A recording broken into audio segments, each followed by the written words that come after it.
Persons of the week, Romeo and Juliet, forever young and taking chances for love. And ABC's David Muir tells us why this couple is our Persons of the Week. Times Square, inside the Rogers Theater, one of Shakespeare's most famous love stories, 400 years old, is beginning a new chapter. Walking across the stage there, a young woman quietly breaking a barrier, the first black Juliet on Broadway. Great to finally see you in person. I should say hi, Juliet. Hi. Condola Rashad in her first week. Do you feel like Juliet yet? Yeah, I do actually. Juliet is, she's kind of opening up my life in a really beautiful way. Is Romeo helping too? Oh yeah, of course. Her Romeo is actor Orlando Bloom, marking a first too, his first time on Broadway. And he remembers the young woman who showed up at that audition. I remember the first time I met her. She came into the room and she delivered this one line in the balcony scene, and it just made me laugh. There was great, immediate kind of connection. The director has said this is not a racial commentary. He said, we found our Juliet. This is the first interracial Romeo and Juliet. And you've said, let's not make this invisible, let's use it. Mm-hmm. We don't hammer it in, but we also don't ignore it. We just allow it to be what it is. Orlando told me about the moment they knew there was chemistry. Yeah. There are a lot of girls out in that street who would love to have a little chemistry with Orlando. Yeah. But she fought for it. 6 months, Yeah. 5 callbacks? Yeah. I mean, that's nerve-wracking. You know what? It actually really was nerve-wracking, but it was a great adventure because I didn't tell anyone. Except for one person. Yes. America's mom. Yes. Are you tired of hearing that? No, I mean, Mrs. Huxtable. Her mother, Alicia Rashad, a Tony winner on Broadway, but best known for her role as Claire Huxtable on The Cosby Show. Is she really as nurturing as a mom as we all watched for many years? Oh yeah, and nurturing and respectful and brilliant. There have been modern moments before for Romeo and Juliet, Leonardo DiCaprio and Claire Danes in 1996. My lips, 2 blushing pilgrims ready stand. But now it's their turn. And if we do our jobs right, there'll be a few broken hearts around New York, I think.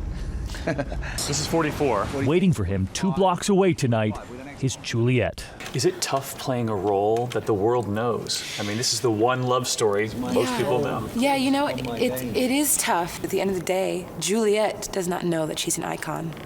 And so I cannot think about it like that, or else I won't be telling the true story. All I can do is get up on the stage and put everything that I have into this role. Here is to Romeo and Juliet. Finally tonight here, our Person of the Week. You know her voice on stage, but have you heard it behind the scenes too, saving lives? Tonight, Alicia Keys using the power of her voice right here at home. She's just a girl and she's on fire. You already know Alicia Keys and that singular voice. Lonely like a highway. But for the last decade, she's been quietly using that voice to save others. Pushing prevention and treatment for HIV. Her organization, Keep a Child Alive. And the children in those towns and villages in Africa she has helped to save, they now sing to her.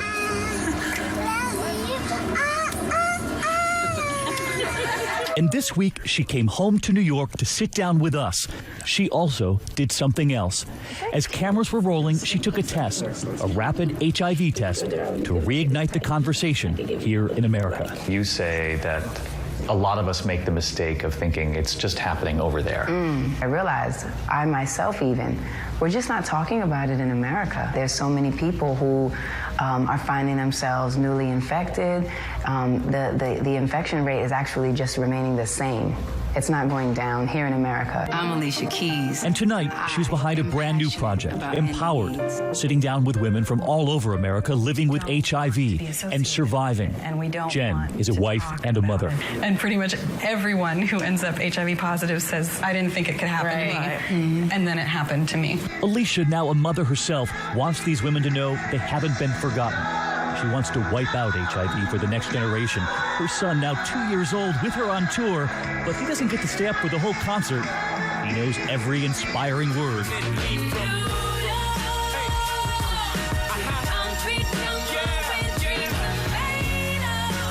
That's become the theme song for New York City, for the world. The world now sings that song. It's the one thing we can all say we can totally connect with, and that would drive us all to have a chance.